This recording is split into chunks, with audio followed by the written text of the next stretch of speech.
Hello students, இந்த வீடியோல நம்ம என்ன பார்க்கலாம்னா exercise 5.2 ல 13th sum பார்க்கலாம். ஓகேவா? So 13th sum என்னன்னு பாருங்க. Question என்னன்னா a quadrilateral has vertices at A வந்து -4, -2, B 5, -1, C 6, 5 and D -7, 6. Show that the midpoints of its sides form a parallelogram அப்படின்னு தந்திருக்காங்க. ஓகேவா? ஸோ ஒரு குவாடிலேட்ரல்னால் குவாடிலேட்ரலுக்கு என்ன இருக்குது, 4 சைட்ஸ் இருக்குமா? குவாடிலேட்ரல்னாலே 4 சைட்ஸு. ஸோ ஒரு 4 சைட்ஸ் போட்டுக்கோங்க, எப்படியோ ஒரு ஷேப்பில் போட்டுக்கோங்க. ஸோ இப்படி ஒரு குவாடிலேட்ரல் போட்டிருக்கேன். ஓகேவா? ஸோ இது வந்து ஏன்னு வச்சுக்கோங்க. ஏ என்னது -4, -2, பி என்னது 5, -1, C 6, 5, D -7, 6. So 4 sides cover ஆகிருந்தாலே நம்ம குவாடிலேட்ரல்னு சொல்லுவோம். ஸோ நான் இந்த மாதிரி ஒரு குவாடிலேட்ரல் போட்டிருக்கேன். ஓகேவா? இந்த வேர்டிசஸும் நான் எழுதிட்டேன், அவ்வளோதான். நெக்ஸ்ட்டு பாருங்கள், show that the mid points of it sides form a parallelogram. Mid points of this sides, அப்போ இந்த ஒவ்வொரு சைடுக்கும் நம்மளுக்கு மிட் பாயிண்ட் இருக்குமா? ஸோ அந்த மிட் பாயிண்ட்டால் நம்ம கனெக்ட் பண்ணால் அது பேரலகிராமாக ஃபார்மாக தான் நம்ம கண்டுபிடிக்கணும். ஓகேவா? ஸோ அதுதான் கொஸ்டின். பாருங்கள், இந்த லைனோட மிட் பாயிண்ட் இது, அதே மாதிரி இந்த லைனோட மிட் பாயிண்ட் இது, இதனோட மிட் பாயிண்ட் இது, இதனோட மிட் பாயிண்ட் இது. ஓகேவா? ஸோ இந்த லைனில் நம்ம கனெக்ட் பண்ணுறோம். இப்படி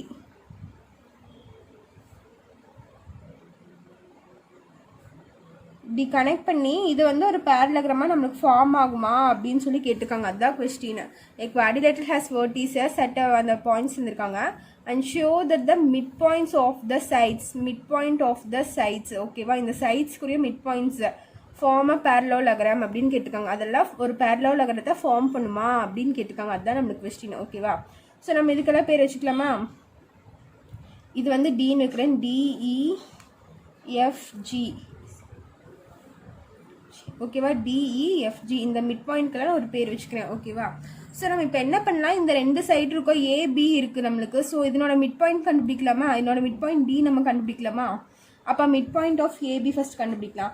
அதே மாதிரி மிட் பாயிண்ட் ஆஃப் பிசி கண்டுபிடிச்சா நம்மளுக்கு இந்த மிட் பாயிண்ட் கிடைக்குமா? மிட் பாயிண்ட் ஆஃப் சிடி கண்டுபிடிச்சா நம்மளுக்கு எஃப்ங்கிற பாயிண்ட் கிடைக்குமா? மிட் பாயிண்ட் ஆஃப் ஏடி கண்டுபிடிச்சா நம்மளுக்கு ஜிங்கிற பாயிண்ட் கிடைக்கும். ஸோ இந்த நாளைக்குமே நம்ம ஃபஸ்ட்டு மிட் பாயிண்ட் கண்டுபிடிக்கணும். ஓகேவா? ஸோ பாருங்கள், first mid point of AB, mid point of ஏபியோட இது என்னது, மிட் பாயிண்ட் அது என்ன, டின்னு வச்சுருக்கோம். அந்த டி ப்ராக்கெட் எழுதுகிறேன். Equal to formula x1 + x2 divided by 2, y1 + y2 divided by 2. ஓகேவா? ஸோ நம்ம ஏபிக்கு தான் மிட் பாயிண்ட் கண்டுபிடிக்கிறேன். ஏங்கிற பாயிண்ட் என்னது -4, -2, பிங்கிற பாயிண்ட் என்ன 5, -1. ஸோ இது x1 y1 x2 y2. So இங்கே கொண்டு போய் சப்ஸ்டியூட் பண்ணுங்கள். x1க்கு பதிலாக -4 + x2க்கு பதிலாக 5 டிவைடட் பை 2, y1க்கு பதிலாக -2, y2க்கு பதிலாக -1 டிவைடட் பை 2. ஓகேவா? இப்போ 5ல் 4 போயிடுச்சுன்னா 1/2, இது வந்து -3/2. அப்போ மிட் பாயிண்ட் ஆஃப் ஏபி நம்மளுக்கு என்னது 1/2, -3/2. ஸோ இது என்னன்னு வச்சுக்கலாம், நம்ம டின்னு வச்சுக்கலாமா? ஸோ டிங்கிற பாயிண்ட் நம்மளுக்கு என்னது, மிட் பாயிண்ட் ஆஃப் ஏபினா இதுதான் மிட் பாயிண்ட். இந்த பாயிண்ட்டுக்கு நம்ம என்னென்னு பேர் வச்சுருக்கோம், டின்னு பேர் வச்சுருக்கோம். ஸோ அந்த டிங்கிற வேல்யூ என்ன, 1/2, -3/2. ஓகேவா? ஸோ நெக்ஸ்ட் இது கண்டுபிடிச்சாச்சு. நெக்ஸ்ட் பிசி கண்டுபிடிக்கலாம். Mid point of PC. So பிசிக்குரிய மிட் பாயிண்ட்டுக்கு நம்ம என்ன நேம் வச்சுருக்கோம், ஈன்னு நேம் வச்சுருக்கோமா? ஸோ அது சைடில் எழுதிக்கோங்க. ஸோ அதே மாதிரி இதுக்கு ஃபார்முலா என்ன, x1 + x2 divided by 2, y1 + y2 divided by 2. So பிங்கிற பாயிண்ட் என்ன நம்மளுக்கு, பிங்கிற பாயிண்ட் என்ன 5, -1, சிங்கிற பாயிண்ட் என்ன 6, 5. ஸோ இது x1 y1, இது x2 y2. ஸோ இது கொண்டு வந்து இங்கே சப்ஸ்டியூட் பண்ணிங்கன்னா என்ன வரும், x1 5, x2 வந்து 6, 5 + 6 டிவைடட் பை 2, y1 வந்து -1 + y2 வந்து 5 டிவைடட் பை 2. ஸோ 5 + 6 வந்து 11 வந்துடும். Equal to 11/2,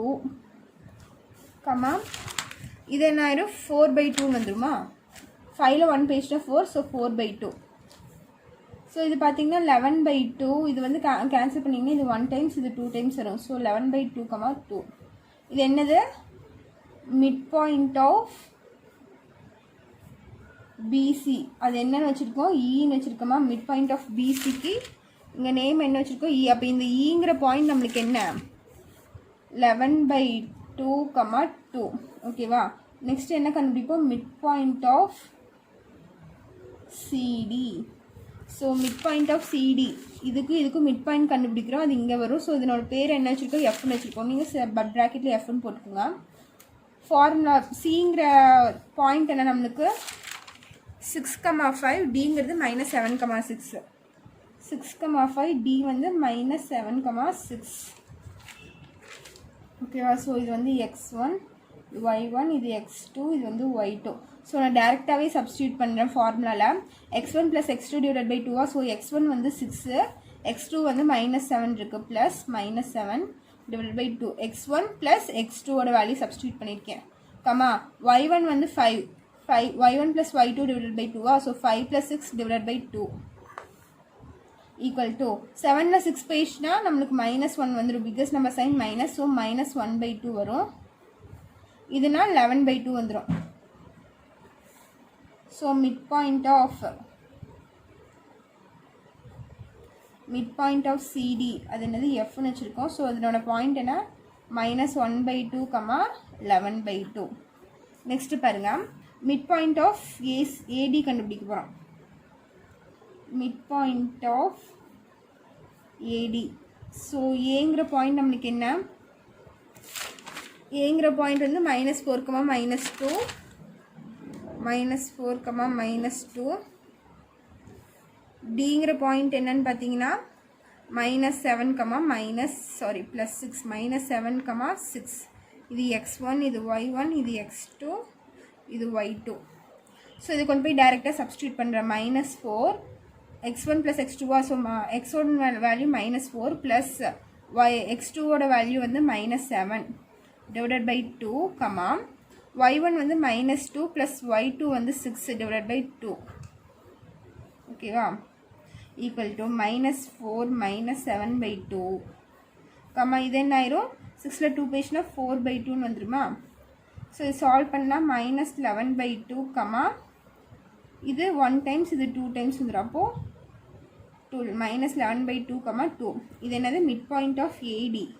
mid point of ஏடிக்கு என்ன வச்சுருக்கோம், நேமு ஜின்னு வச்சுருக்கோமா. ஸோ ஜிங்கிற பாயிண்ட்டு நம்மளுக்கு இது, ஜிங்கிற பாயிண்ட் என்ன நம்மளுக்கு -11/2, 2.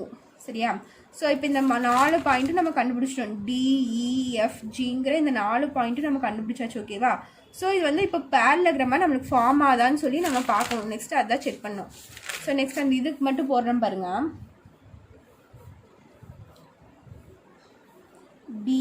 டிஇஎஃப்ஜி. சரியா. இந்த டயக்ராம் மட்டும் நான் தனியாக கட் பண்ணி எடுத்து போட்டிருக்கேன். இந்த டயக்ராம் இருக்குல்ல, டிஇஎஃப்ஜி, இது மட்டும் நான் தனியாக போட்டிருக்கேன் இந்த இடத்துல. ஓகேவா. டிஇஎஃப்ஜின்னு. ஓகேவா. ஸோ டிங்கிற பாயிண்ட் நம்ம என்ன கண்டுபிடிச்சிருக்கோம், டிங்கிற பாயிண்ட் கண்டுபிடிச்சிருக்கோமா என்ன, 1/2, -3/2. 1/2, -3/2. ஈங்கிற பாயிண்ட் என்ன கண்டுபிடிச்சிருக்கோம், 11/2, 2. ஈங்கிற பாயிண்ட் என்ன, 11/2, 2. ஓகேவா. நெக்ஸ்ட்டு எஃப்ங்கிற பாயிண்ட் என்ன, -1/2, 11/2. எஃப் என்ன, -1/2, 11/2. ஜிங்கிற பாயிண்ட் என்ன நம்மளுக்கு, -11/2, 2. -11/2, 2. சரியா. இப்போ இந்த 4 பாயிண்ட்டு நம்ம எழுதியாச்சு. நெக்ஸ்ட்டு பேரலோகிராமாக இருந்தால் என்ன ஒரு டயக்னல் நம்மளுக்கு வருமா, இங்கேருந்து இங்கே ஒரு டயக்னல் போகும், இங்கேருந்து நம்மளுக்கு இங்கே ஒரு டயக்னல் போகும். சரியா. இப்போ இந்த லைனோட மிட் பாயிண்ட் எதுன்னு கேட்டிங்கன்னா இதுதான், இந்த இடத்துல தான் மிட் பாயிண்ட் வரும். அதே மாதிரி இந்த லைனுக்கு எது மிட் பாயிண்ட்டுன்னு கேட்டிங்கன்னா இதுதான் மிட் பாயிண்ட் வரும். ஓகேவா. ஸோ நம்ம ப்ரீவியஸ் சம்ஸ்லேயே நம்ம என்ன பார்த்தோம், மிட் பாயிண்ட் ஆஃப் டிஎஃப், இந்த டயக்னலுக்குரிய மிட் பாயிண்ட்டும் இந்த டயக்னலுக்குரிய மிட் பாயிண்ட்டு கண்டுபிடிக்கும் போது ரெண்டும் சேமாக வந்துச்சுன்னா நம்ம பேரலகிராம்னு சொல்லியிருக்கோம். சரியா. ஸோ இது வந்து ஈக்குவலாக பைசெக்ட் ஆகும் இந்த டயக்னல். ஓகேவா. இங்கேருந்து இங்கே என்ன லென்த்தோ அதே லென்த்து தான் இந்த இடத்துலேருந்து இங்கே இருக்கும். சரியா. அதே மாதிரி இங்கேருந்து இங்கே என்ன லென்த்தோ அதே லென்த் தான் இங்கேருந்து இங்கே இருக்கும். ஓகேவா. அதுதான் மீனிங் பைசெக்ட்க்கு. ஸோ இப்போ என்ன பண்ணலான்னு பாருங்கள், mid point of DF. So இதுக்கும் மிட் பாயிண்ட் கண்டுபிடிச்சா நம்மளுக்கு இந்த பாயிண்ட் கிடைக்குமா. ஸோ அந்த பாயிண்ட்டும் ஈக்கும் ஜிக்கும் மிட் பாயிண்ட் கண்டுபிடிச்சா அதே பாயிண்ட் இங்கே கிடைக்குமா, ரெண்டு ஈக்குவலாக இருந்துச்சுன்னா இது பேரலகிராம்னு நம்ம சொல்லிடலாம். ஓகேவா? ஸோ இப்போ பாருங்கள், மிட் பாயிண்ட் ஆஃப் டிஎஃப் கண்டுபிடிக்கிறேன். Mid point of DF equal to formula என்ன, x1 + x2 / 2 y1 + y2 / 2 இருக்கா. ஸோ இதுதான் ஃபார்முலா. ஸோ நான் டிக்கும் எஃப்க்கும் தானே மிட் பாயிண்ட் கண்டுபிடிக்கிறேன். இந்த பாயிண்ட்ஸ் இங்கே சைடில் எழுதிக்கோங்க. டிங்கிற பாயிண்ட் நம்மளுக்கு என்ன, 1/2 -3/2.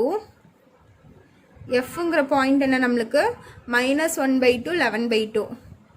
-1/2 11/2. ஓகேவா? ஸோ இது x1, இது y1, இது x2, இது வந்து y2. ஸோ இப்போ சப்ஸ்டியூட் பண்ணுங்கள். 1/2 ப்ளஸ் x2ஓட வேல்யூ என்ன, -1/2 / 2 y1ஓட வேல்யூ என்ன, -3/2 ப்ளஸ் y2ஓட வேல்யூ என்னென்னா 11/2 / 2. ஸோ இப்போ பாருங்கள், 1/2 - 1/2 0 வந்துடும். இது நியூமரேட்டரில் 0 வந்துடும். ஸோ 0/2 11 டினாமினேட்டர் சேமாக இருக்கா. ஸோ டினாமினேட்டர் சேமாக எழுதிக்கோங்க. நியூமரேட்டர் பாருங்கள், 11 - 3 நம்மளுக்கு என்ன வரும், 8 வருமா. ஸோ 8/2 டிவைடட் பை, இங்கே பெரிய டிவைடட் பை 2 இருக்கா, அந்த 2 இங்கே போட்டுக்கிறேன். ஓகேவா? ஸோ இது கேன்சல் பண்ணி இது 1 டைம்ஸ், இது வந்து 4 டைம்ஸ். ஓகேவா? ஸோ இது என்ன ஆகும்னு பார்த்தீங்கன்னா இந்த இடத்துல 0 ஆயிரும். இங்கே என்ன ஆகும், 4/2 வருமா, 4/2 வரும். சரியா? இப்போ இதையும் கேன்சல் பண்ணி இது 1 டைம்ஸ், இது 2 டைம்ஸ். அப்போ என்ன ஆகும், 0,2 வருது. எது, மிட் பாயிண்ட் ஆஃப் டிஎஃப் என்ன வருது, மிட் பாயிண்ட் ஆஃப் டிஎஃப் 0,2 வருது. அதே மாதிரி டிஎஃப்க்கு மிட் பாயிண்ட் கண்டுபிடிச்சாச்சு. இப்போ இஜிக்கு மிட் பாயிண்ட் கண்டுபிடிக்கலாம். அப்போ மிட் பாயிண்ட் ஆஃப் இஜி. ஸோ இதுக்கு நான் டைரெக்டாகவே வேல்யூ சப்ஸ்டியூட் பண்ணுறேன். ஈங்கிற பாயிண்ட் என்ன நம்மளுக்கு 11/2, ஜிங்கிற பாயிண்ட் என்ன -11/2, ஸோ சப்ஸ்டியூட் பண்ண என்ன ஆகும்னு பாருங்கள். x1 + x2 / 2வா. x1 என்னது, x1 இது y1, இது x2, இது வந்து y2. x1 பாயிண்ட் என்னென்னா 11/2 ப்ளஸ் x2ஓட வேல்யூ -11/2 divided by 2, y1ஓட வேல்யூ என்ன, 2 + 2 divided by 2 equal to இந்த 11/2 ப்ளஸ் இது என்ன ஆயிரும்னா 11/2 plus into minus -11/2 whole divided by 2 ஆயிரும். ஓகேவா? 2 + 2 4/2 ஆயிரும். ஸோ இது என்ன ஆயிரும், 11/2 - 11/2 நியூமரேட்டர் வந்து நமக்கு 0 ஆயிரும். ஸோ இது வந்து 0/2, அங்கே வந்து 4/2 இருக்குமா. ஸோ இதுவும் கேன்சல் பண்ணால் 2 ஆயிரும். இது 0/2 நமக்கு 0 தான் வரும். ஸோ 0,2 இது என்னென்னா மிட் பாயிண்ட் ஆஃப் இஜி என்னது 0,2 வந்துச்சு. ஸோ மிட் பாயிண்ட் ஆஃப் டிஎஃப்பும் 0,2 வருது, மிட் பாயிண்ட் ஆஃப் இஜியும் நமக்கு 0,2 வருது. ஸோ இது ரெண்டும் ஈக்குவல்னு சொல்லிக்கலாமா நம்ம. Mid point of DF is equal to midpoint of EG. So it form a parallelogram அப்படின்னு போட்டுக்கலாம். என்ன வந்திருக்கு, இதுவும் 0,2 ஈக்குவல் டு இதுவும் 0,2 தான் வந்திருக்கு. இட் ஃபார்ம் அ பேரலோகிராம் அப்படின்னு எழுதி முடிச்சுக்கலாம். ஓகேவா? ஸோ இதுதான் 13th சம்மு. இது உங்களுக்கு ஏதாச்சும் டவுட் இருந்துச்சுன்னா கேட்கலாம். ஓகேவா? ஸோ இதோட எக்ஸைஸ் 5.2 ஓவர். நெக்ஸ்ட் எக்ஸைஸ் 5.3 பார்க்கலாம். நம்ம இப்போ ஒரு ஃபார்முலா பார்க்கலாம். ஸோ நான் 5th யூனிட் ஸ்டார்ட் பண்ணுறதுக்கு முன்னாடி ஃபார்முலாஸ் நான் உங்களுக்கு சொல்லி தந்தேன்னா, ஸோ ஃபார்முலாஸ்லாம் லைன் எழுதி ஒரு கிளாஸ் ஒரு 30 minutes கிளாஸ் அதுலேயே போச்சு. ஸோ அதில் ஒரு ஸ்டூடெண்ட் கேட்டிருந்தாங்க 4th ஃபார்முலா டவுட்டு அப்படின்னு சொல்லி கேட்டிருந்தாங்க, புரியலேன்னு சொல்லிட்டு. ஸோ 4th ஃபார்முலா என்னன்னு பார்த்தீங்கன்னா, செக்ஷன் ஃபார்முலாவில் வர இன்டர்னல் டிவிஷன். சரியா? ஒரு லைன் வந்து 2ஆக டிவைட் ஆகுது, அப்போ அதுக்கு ஃபார்முலா என்னவா இருக்குங்கிற மாதிரி தான் அந்த ஃபார்முலா இருக்கும். சரியா? ஸோ அந்த ஃபார்முலா மட்டும் இப்போ சொல்கிறேன் பாருங்கள். அதை பார்த்து நம்ம நெக்ஸ்ட் போகலாம். ஸோ லெட் அது என்னன்னா ஒரு லைன் இருக்கு இப்படி ஒரு லைன் செக்மெண்ட் இருக்குன்னு வச்சுக்கோங்களேன். இது வந்து ஏ, இது வந்து பி. ஸோ ஏவோட பாயிண்ட் என்னென்னு எடுத்துக்கிறோம், ஜென்ரலாக x1, y1ன்னு எடுத்துக்கிறோம். பியோட பாயிண்ட் என்னென்னு எடுத்துக்கிறோம், x2, y2ன்னு எடுத்துக்கிறோம். ஓகேவா? ஸோ இந்த ரெண்டு பாயிண்ட் எடுத்தாச்சு. ஓகேவா? Let A of x1, y1 and b x2, y2 be two distinct point. ஓகேவா? சர்ச் தட் இங்கே பிங்கிற நான் எங்கேயாச்சும் ஒரு பக்கம் இந்த இடத்துல இங்கே இருக்கலாம், அந்த பிங்கிற பாயிண்ட் இந்த இடத்துல இருக்கலாம், இங்கே இருக்கலாம். ஸோ எங்கேயாச்சும் ஒரு பக்கம் சரியா, இங்கே பிங்கிற ஒரு பாயிண்ட் இருக்குன்னு வச்சுக்கோங்க. இந்த பிங்கிற பாயிண்ட் நம்மளுக்கு என்னன்னு தெரியும். ஸோ அது x, yன்னு வச்சுக்கலாம் ஜென்ரலாக. ஓகேவா? இந்த பிங்கிற பாயிண்ட் வந்து இந்த லைனை ரெண்டாக டிவைட் பண்ணுது. சரியா? இப்படி ரெண்டாக டிவைட் பண்ணும் போது நம்மளுக்கு என்ன ஆயிரும், ஏபின் இது மட்டும் வந்துச்சுன்னா ஏபின்னு வருமா, இது வந்து ஏபின்னு வரும். நெக்ஸ்ட்டு இங்கேருந்து இது வரைக்கும் நம்மளுக்கு என்ன வரும், லைனை பிபின்னு வரும். ஓகேவா? ஸோ இந்த லைன் தனியாக இங்கே இருக்குது, இந்த லைன் தனியாக இங்கே இருக்குது. ஓகேவா? இந்த பிங்கிற பாயிண்ட் இந்த லைனை ரெண்டாக டிவைட் பண்ணாது, அதை தான் இங்கே சொல்லியிருக்காங்க. ஸோ இது என்ன ரேஷியோவில் நம்மளுக்கு டிவைட் ஆகுதுன்னா, இது எம்ங்கிற ரேஷியோ, இது n/n ரேஷியோவில் நம்மளுக்கு டிவைட் ஆகுது. ஓகேவா? ஸோ அதுதான் formula. Let a x1, y1 and b x2, y2 be two distinct points such that the point P divides AB internally. Internally means உள்ள, இன்டர்னல்னாலே உள்ள. சரியா? internally இந்த ரேஷியோ m/n ரேஷியோவில் வந்து இந்த பாயிண்ட் வந்து ஏபியை டிவைட் பண்ணுதுன்னு சொல்லியிருக்காங்க. ஓகேவா? புரிஞ்சுதா இது? Then the coordinates of P are given by, so P ஓட coordinates எப்படி எழுதுவோன்னு பார்த்தீங்கன்னா, இந்த Pங்கிற பாயிண்ட் நம்ம எப்படி எழுதலான்னு பார்த்தீங்கன்னா, m into x2 plus n x1 divided by m plus n, m y2 plus n y1 divided by m plus n இப்படின்னு எழுதுவோம். So இந்த ஃபார்முலா எப்படி வந்துச்சுன்னு சொல்லி ஒரு டெரிவேஷனே இருக்குது. ஸோ அதை சொல்லிட்டு இருந்தால் நம்மளுக்கு அது ஒரு 30 minutes ஆகும். சரியா? இந்த டெரிவேஷன் போட்டோம்னா. ஸோ புக்கில் வந்து உங்களுக்கு அந்த டெரிவேஷனே இல்லை. ஸோ நீங்கள் ஃபார்முலா மட்டும் ஞாபகம் வச்சுக்கோங்க. ஓகேவா? இப்போ ஒரு பாயிண்ட் வந்து ஒரு லைனை இன்டர்னலாக டிவைட் பண்ணுதுன்னா அதுக்கு ஃபார்முலா இதுதான். ஓகேவா? ஸோ இதை எக்ஸ்பிளைன் பண்ணுறதா இந்த டெரிவேஷன் இருக்கும். ஸோ இது இப்படி தான் வந்துச்சு, இது இப்படி தான் வந்துச்சுன்னு ஒரு டெரிவேஷன் மாதிரி போடுவோம். அது ஒரு 30 minutes ஆகும் நம்மளுக்கு போடுறதுக்கு. ஓகேவா? ஸோ அது உங்கள் புக்லேயும் தரல, அந்த டெரிவேஷனும் உங்களுக்கு இல்லை. ஸோ இன்டர்னலி டிவைட் ஆச்சுன்னா ஃபார்முலா இதுதான். ஏபிங்கிற ஒரு பாயிண்ட் இருக்குது, அது பிங்கிற ஒரு பாயிண்ட் வந்து நம்மளுக்கு இப்படி டிவைட் பண்ணுது. அப்படி டிவைட் ஆச்சுன்னா ஏபின்னு நம்மளுக்கு ஒன்று கிடைக்கும், பிபின்னு ஒரு பாயிண்ட் கிடைக்குமா?